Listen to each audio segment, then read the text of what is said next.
Welcome back di channel Metals ID.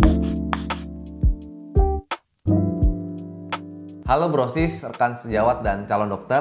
Di sini kita akan belajar terkait panduan OSCE menangani pasien yang menolak pengobatan. Ketika pasien menolak pengobatan yang kita yakini terbaik untuk diagnosis ya, reaksi pertama yang mungkin terjadi ya bisa juga frustasi ya. Ini kok kita udah diagnosis, udah kasih treatment dengan baik, kenapa ditolak? Tapi ingat, pilar utama etika kedokteran itu adalah otonomi. Jadi pasien yang berkompeten secara mental memiliki hak untuk menerima atau menolak intervensi medis ya. Bahkan jika keputusan itu tampak merugikan bagi kesehatan pasien, kita perlu menghargai otonomi tersebut. Jadi tugas kita bukan memaksa, tetapi memastikan penolakan itu dibuat berdasarkan pemahaman yang benar atau informed refusal. Nah, kembali lagi kita bisa melakukan dengan mnemonics kerangka komunikasi GALI. Saat menghadapi penolakan, kita jangan langsung menyerah ya. Kita bisa gunakan GALI ini untuk menjelajahi keputusan pasien dengan hormat. Jadi G, kita gali alasan di balik penolakan. Gunakan pertanyaan terbuka tanpa menghakimi. Contohnya, boleh saya tahu apa yang menjadi kekhawatiran terbesar Bapak mengenai kemoterapi ini?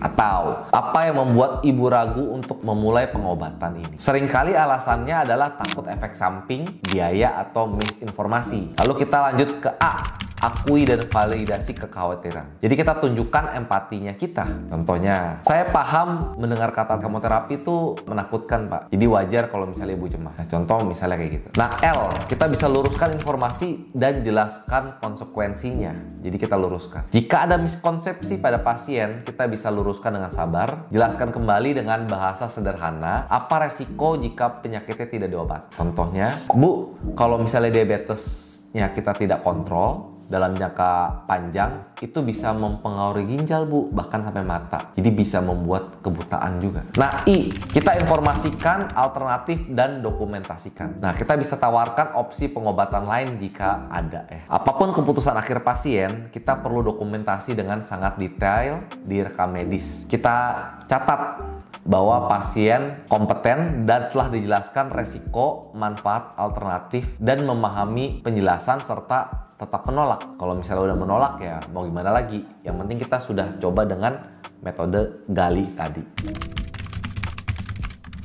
Baik Bu, boleh saya tahu lebih lanjut apa yang Ibu maksud dengan ketergantungan? Sama apa yang paling Ibu khawatirkan? Saya paham ada ketakutan suntikan dan harus memakainya terus-menerus. Tapi begini Bu, insulin bukan seperti narkoba yang membuat kecanduan. Tubuh Ibu saat ini tidak bisa memproduksi insulinnya dengan cukup. Suntikan ini gunanya untuk menggantikan kekurangan itu gitu loh Bu. Jadi gula darah terus tinggi tanpa insulin, resikonya bahkan jauh lebih parah, bisa ke ginjal ataupun ke kebutaan Bu. Nah, bagaimana jika kita coba dulu? Nanti suster kita udah sangat jago Bu, perawat kita udah sangat jago, nanti suntiknya itu pasti sakitnya hanya sedikit Bu.